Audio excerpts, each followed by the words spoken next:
Hello, dear one, and welcome to your reading. Thank you for your patience. Um, it's been one of those things where I try to work with both the time I have as well as the energy behind the actual reading, and sometimes that takes a little bit longer than expected. So, thank you for waiting. And just to preface it, I have been I guess a little bit of insight on what I do here. Um, I have been shuffling the cards, meditating on you, your face, your name, etc., and just asking Spirit what should be shared with you today. And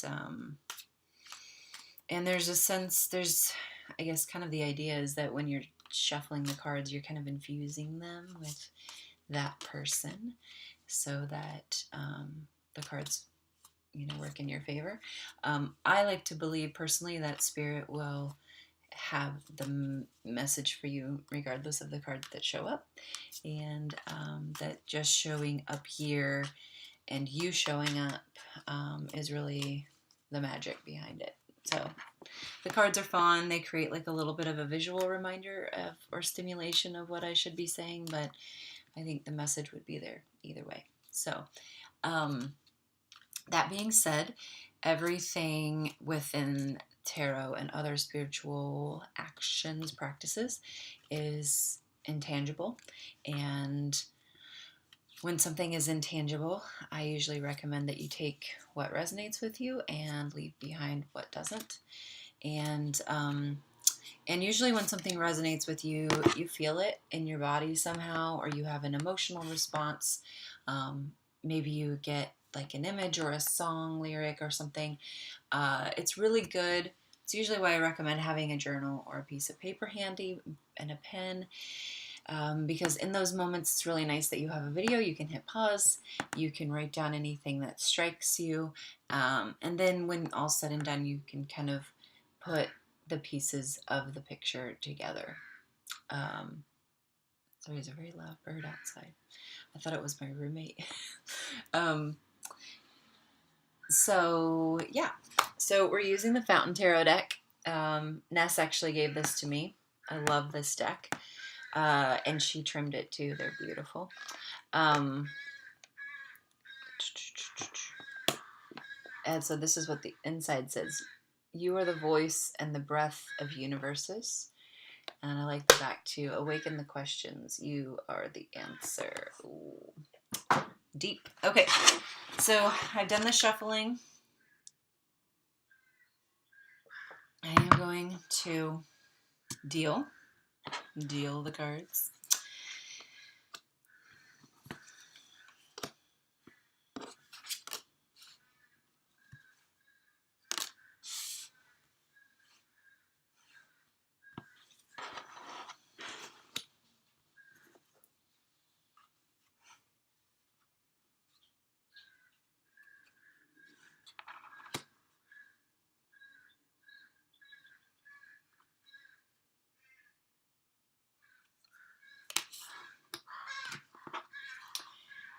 The thing about these is that so Ness trimmed them,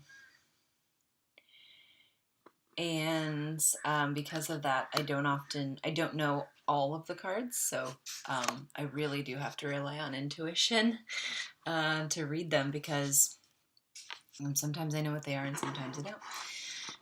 The card just came up where I'm like, I think I kind of know what that is, but I'm not sure. Okay, let me show you this. So we're using spread today. And feel free to hit pause if you want to take a long look at the cards there. But I'll go through them and I'll show them to you as well. So there are 3 cards here that sit parallel to me, and those represent you. The left is the recent past, the middle is the present, and the right is the near future. And so I always like to start with the present. I feel like that's no time like the present, right? Like that's where we are. Let's start there, and then we'll build on that. So Three of Cups is what we have here. And this is a very collaborative card. I like that the hands, they're all intermingled. Cups represents emotions and yeah, mostly emotional depth, like that kind of, that world, that unseen world. And yeah, so there's just this feeling, this sense that um, in the current moment you are there's an openness around your emotions. There's a an ability to exchange emotions, and that can even just be within yourself. You might just be finding that you are um, able to recognize those parts of you, the emotional parts of you, and respond to them. Um,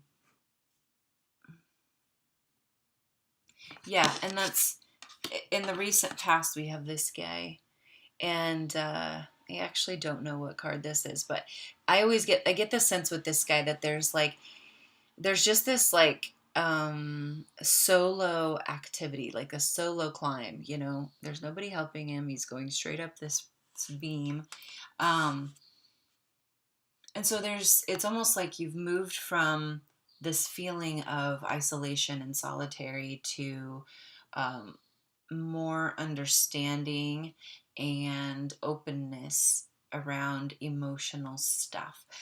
Some people I've worked with in the past have called that heart work, like the heart work of like really taking care of addressing and taking care of your heart and your emotional body. Um, and then near future is the Ace of Cups, and this is very expansive to me. There's and depth, expansion and depth is what's coming along here, and even peace. You got the peace doves here. So there's this sense that like the work that you're doing, moving away from this isolated, solitary place into more collaborative efforts, it is leading you to a place where there will be a more emotional depth and then also peace. So if you've had any conflict, that's coming to a place of more resolution for you. And it could just be that it's because you have an understanding of a deeper understanding of your emotions, how they work, how they get triggered, um, how to support them, and how to respond with compassion. And that's really where the peace is stemming from. It's not um, it's because you are making peace with your emotions. It's not just because peace will just show up. It's that the work you're doing is making peace with them. um, the card overlaying these is it's usually a bridge or a barrier um, from the recent past to the near future. And we have the Two of Swords, and swords generally are logic, which we can. One viewpoint is that logic is the opposite of emotion. It can be considered the enemy of emotion because logic too often can get in the way of allowing our emotional body to just even respond and process. So I would say this is a barrier to be wary of. Is getting lost in your head. It's getting too deep into your head and allowing your head um, to determine how this process looks for you. Um, there's lots of water and lots of emotions here, so it it's I would say honestly, like the sense I get is that you're going through a really deep transformation, and it's been coming for a long time. It's something that it's not by accident. You know, it's something that you've been working toward and desiring, and it looks like there's that the end is on the horizon. There's a light at the end of the tunnel, kind of thing. Um, and that's your hope. Like that's what sits here in the hope field. Um, I don't know. This guy I think is the Emperor of Cups. Um, but it's mastery. Your hope is that you'll be able to sit amongst the waves of your emotions. So whatever that brings to you, but that you'll be able to ride out the wave, and you'll not only ride it out, but like you'll feel comfortable doing it. You'll feel like you have um, a sense of how to sit amidst the waves and not let them crash over you. And this guy even has like, I love this. He even has a cup balancing on his knee, right? There's just this tremendous sense of peace and and ease in this, that he's able to sit amongst the crashing waves. And that's your desire, is that that you'll be able to do that. And I don't know if you meditate at all, if that's a part of your spiritual practice, it may be something to consider. And honestly, I think the more disciplined and rigid for you, the better. I'm getting the sense that Tibetan Buddhism maybe even be like maybe like a really good route for you to explore. And the nice thing about Buddhism is it is technically a religion, I think, but it's not organized around. I guess it is organized around Buddha, but it has a very different flavor to me than most religions. It feels much more um, like tactile um, and what's the word, like practical, I think, than a lot of religions. It actually offers you tools for moving forward, and meditation is one of them. You know, it's really easy to find Buddhist temples that offer um, like weekly, if not daily, meditations that you can drop into, and and that will really support the um, that will really support the nurturing that you're doing of the emotional body. It'll also help ease the temptation to let the mind take over, because you're literally sitting in these spaces where the mind has to take a back seat, and you're just calming your being and allowing things to come forward. Um, so this is in the fear category. I think it's the Page of Swords. And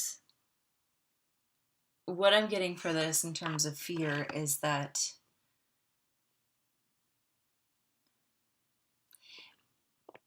there's a sense of loneliness and solitary-ishness again, and maybe that's something that, I don't know, did me mentioning meditation, did that bring up even a sense of fear of, because meditation is a very alone activity.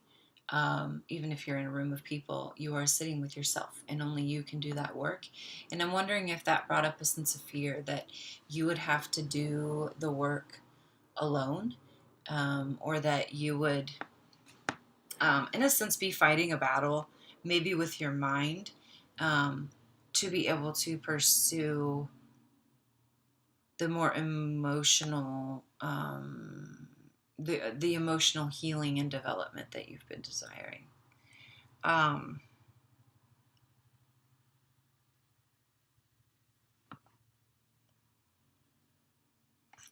your approach is really good. You've got this guy. I love this guy. He's balancing on a rock in the middle of the water. So we have again the water representing our emotional selves, our emotional lives. And he's very carefully like balancing this prism box, and it's almost like there's a light coming down, and like that's maybe what's coming through here. Um, but I get this sense that there's an aspect of curiosity here. There's an act of like gentle approach, and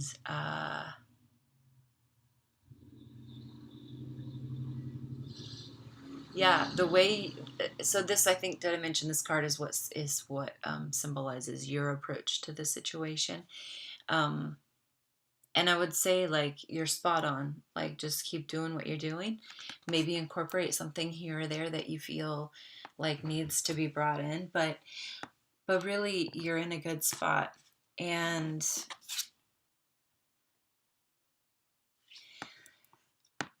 the environment around you is the Ace of Pentacles. And Pentacles represents the material world. So I'm just getting the sense that, like, the world is rising up to meet you in the school, and that means that the material world will yield what you need it to be.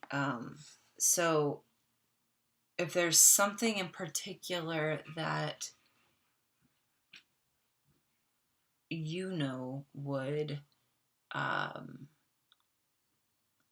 support you well, whether it's, a Buddhist temple or um, I don't know, whatever you feel would support you in this journey. If it's material, it will fall into place. And at this point, all you need to do is trust that that is the case.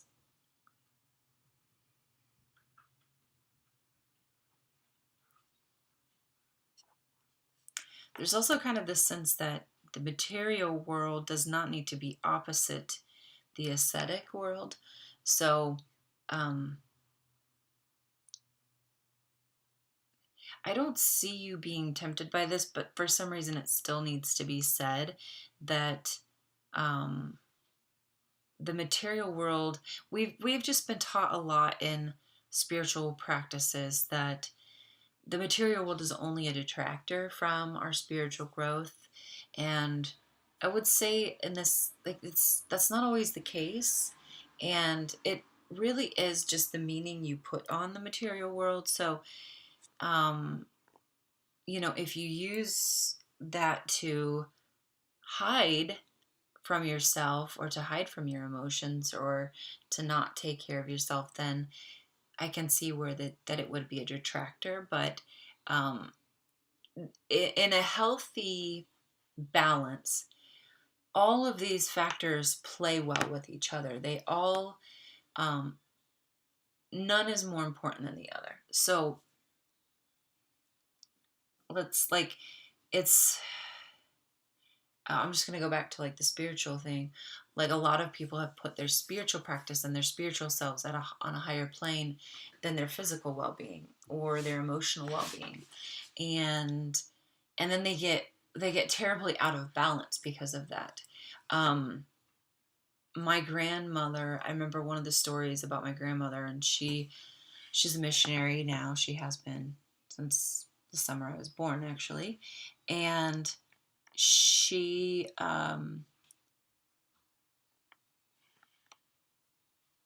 there's a story that she um, actually, like, instead of um, instead of buying milk for their family, she tithed the money to the church. And that there were many instances where the kids, my dad had 3 siblings, where the kids had to go without so that she could do her 10% tithe. And so there's just this weird, like, misunderstanding that um, somehow that the church and the work they were doing was more important than caring for her family. Um, Whereas I would argue that the church should have been really stepping up to provide for her. She was a single working mom, and with 4 kids, right? So it's just kind of this weird, like, idea that maybe the spiritual realm was somehow more important than the physical, and then if we just took care of that only, then the physical would work out. And I would argue that it's actually when our emotional, our spiritual, our physical, um, and our logical are all in balance, then we we are truly in harmony, and we can act when out of harmony. And acting out of harmony is so much healthier than when you're acting out of extremes. So,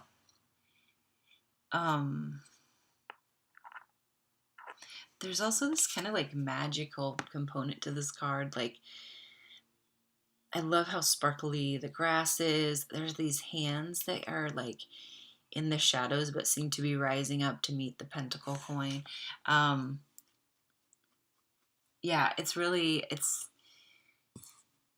you're in a good place. Like, you're really in a good place. You have a good approach. Your environment's really wonderful.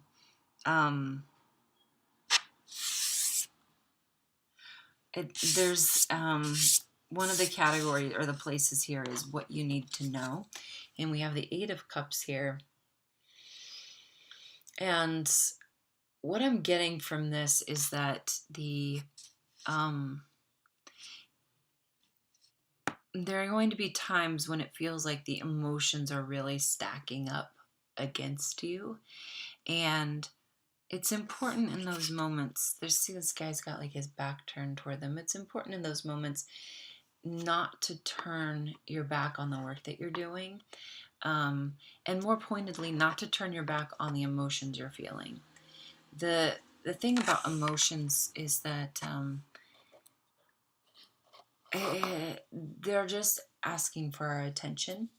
And if it's something that feels complicated or hard, it's probably an area of life that needs more attention and love, mostly love. And so responding with compassion and grace for your emotional self is going to be a really vital part of this journey. And how does that look tangibly? Like, for me personally, I've learned to kind of talk with my heart and let my heart speak. If you, I'm not sure if you've read The Alchemist by Paul Coelho. It is a really beautiful story. It's an allegory, and it's a really beautiful story about learning to listen to and trust your heart and letting your heart lead the way forward. So, if you haven't read that, I would highly recommend it. Grab yourself a copy. But you can ask, you can even ask, like, what am I avoiding? And then just trust what comes up. You can ask what parts of you need nourishing, need nurturing, need love and attention.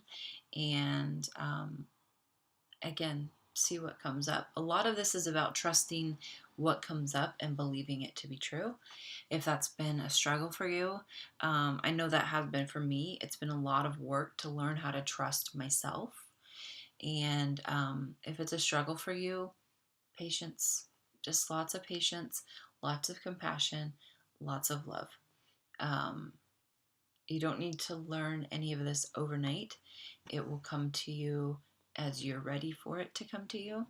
And I can definitely attest to that, that most of what we get through life, it comes to us in bite-sized chunks and layers. And a lot of that is because change is slow. We are resistant to change, too much change all at once, and we start to kick and scream and struggle. And